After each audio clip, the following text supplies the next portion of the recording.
L'APBIF vous présente les Compagnons émérites, une série sur ces hommes qui ont côtoyé le prophète sallallahu alayhi wa sallam, qui ont cru en lui, qui l'ont soutenu et ont propagé son message après lui.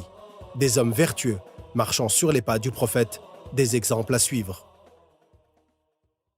Savez-vous qui était Othman ibn Affan? L'émir des croyants, Othman ibn Affan, que Allah l'agrée, se nomme Abu Abdillah, Othman ibn Affan, fils de Abu al-As. Sa mère se nommait Arwa, fille de Qurayz. Il a également été surnommé Dhun-Nurayn, car il a épousé deux des filles du maître des mondes, sallallahu alayhi wa sallam, Ruqayya, puis Kulthum, après la mort de sa sœur.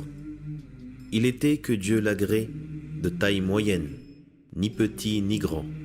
Il avait un beau visage, blanc, teinté de rougeur, la barbe fournie, de longs avant-bras que couvrait sa pilosité. Il avait renforcé ses dents avec de l'or. Il est né 6 ans après l'année de l'éléphant. Il est entré tôt en islam sur les mains de Abu Bakr, que Allah les agrée tous les deux. Il fait donc partie des premiers à être entrés en islam. Il a accompli les 2 émigrations, la première de la Mecque vers l'Abyssinie et la deuxième de la Mecque à Médine. Il était présent lors de tous les événements importants avec le messager de Allah, sallallahu alayhi wa sallam, hormis Badr, parce que son épouse Ruqayya était malade. Le prophète sallallahu alayhi wa sallam lui avait ordonné de rester à Médine pour s'occuper d'elle. Mais le prophète l'avait compté malgré cela au nombre des gens de Badr et lui avait donné sa part du butin.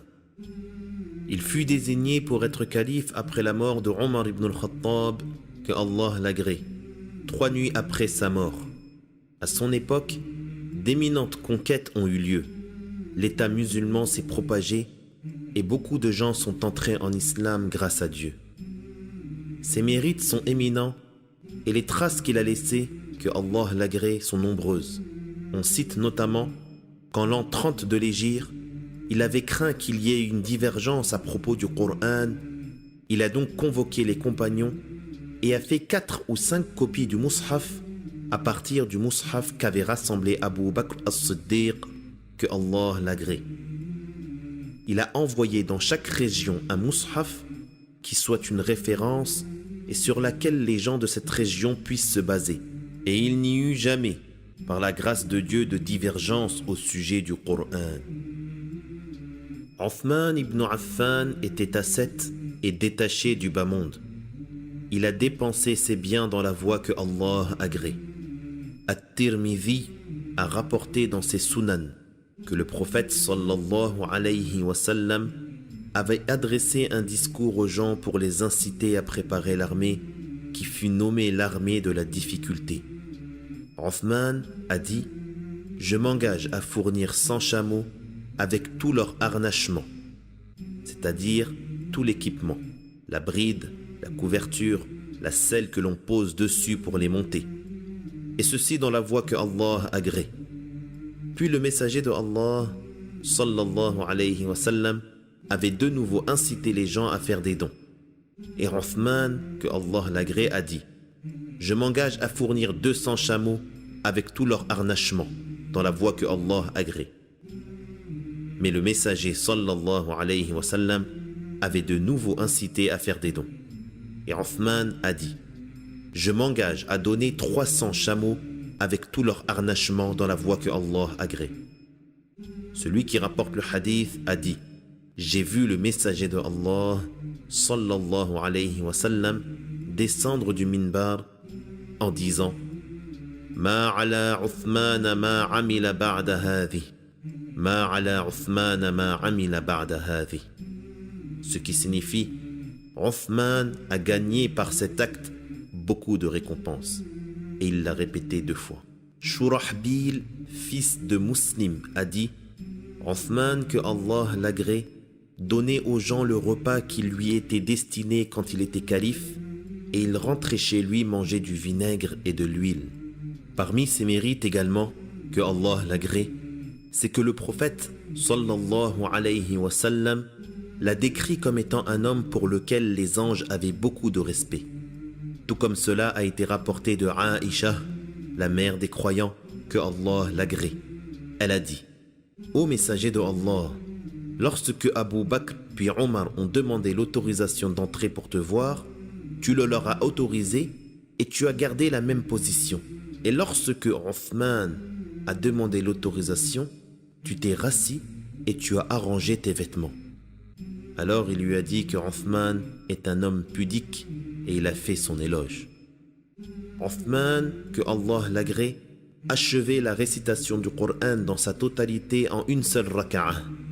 D'après le fils de Omar, que Allah les agrée tous les deux, il a dit à propos de la parole de Allah Ta'ala: أَمَّنْ هُوَ قَانِتٌ آنَاءَ اللَّيْلِ سَاجِدًا وَقَائِمًا يَحْذَرُ الْآخِرَةَ وَيَرْجُو رَحْمَةَ رَبِّهِ قُلْ هَلْ يَسْتَوِي الَّذِينَ يَعْلَمُونَ وَالَّذِينَ لَا يَعْلَمُونَ إِنَّمَا يَتَذَكَّرُ أُولُو الْأَلْبَابِ, qui signifie: ou celui qui implore au cœur de la nuit en prosternation ou debout, craignant la rétribution dans l'au-delà et espérant la miséricorde de son Seigneur, dit: sont-ils équivalents ceux qui ont la connaissance et ceux qui ne l'ont pas? Ne réfléchissent correctement à propos des arguments que ceux qui sont dotés de raisons saines. Il a dit: il s'agit de Othman ibn Affan. Au sujet de sa mort, que Allah l'agrée, elle eut lieu après qu'il avait été assiégé un certain temps dans sa demeure. Il avait lui-même interdit à ses serviteurs de monter sa garde et il avait demandé aux compagnons qu'on ne fasse pas couler de sang à cause de lui.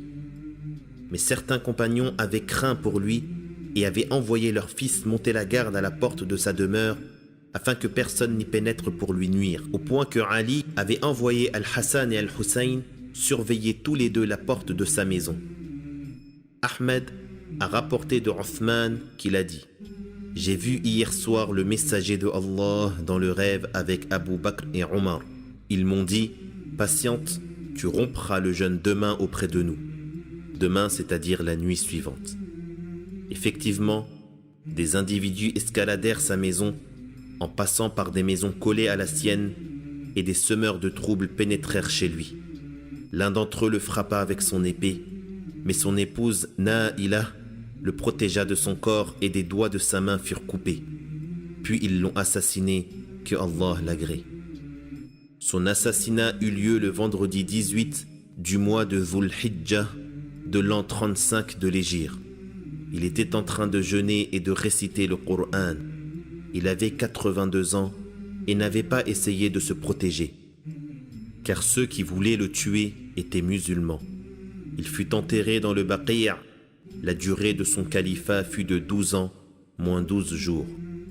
Ahmed rapporte de Aïcha, que Allah l'agrée, qu'elle a dit: j'étais auprès du prophète lorsqu'il m'a dit: Ya Aïcha, law kana indana man yuhaddithuna, ce qui signifie: ô Aïcha, si tu trouvais quelqu'un qui nous fasse la conversation. Elle a dit: ô messager de Allah, veux-tu que j'appelle Abu Bakr? Il se tut. Puis il a dit à nouveau: law kana indana man yuhaddithuna, ce qui signifie: si tu trouvais quelqu'un qui nous fasse la conversation. Elle a dit: je lui ai dit: veux-tu que je demande à quelqu'un qu'on nous ramène Omar? Il s'est tu. Puis il a demandé à un jeune serviteur près de lui. Il lui a dit quelque chose à voix basse de sorte que Aïcha n'a pas entendu et il est parti.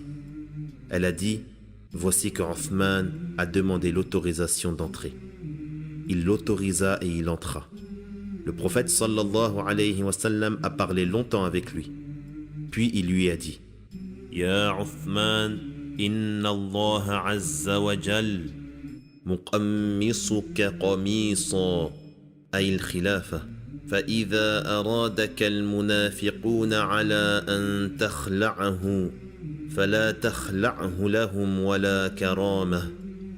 ce qui signifie Ô Uthman, Allahu Azza wa Jal va te revêtir d'un habit. Il visait par là le califat. Si les hypocrites te demandent de l'enlever, ne l'enlève pas.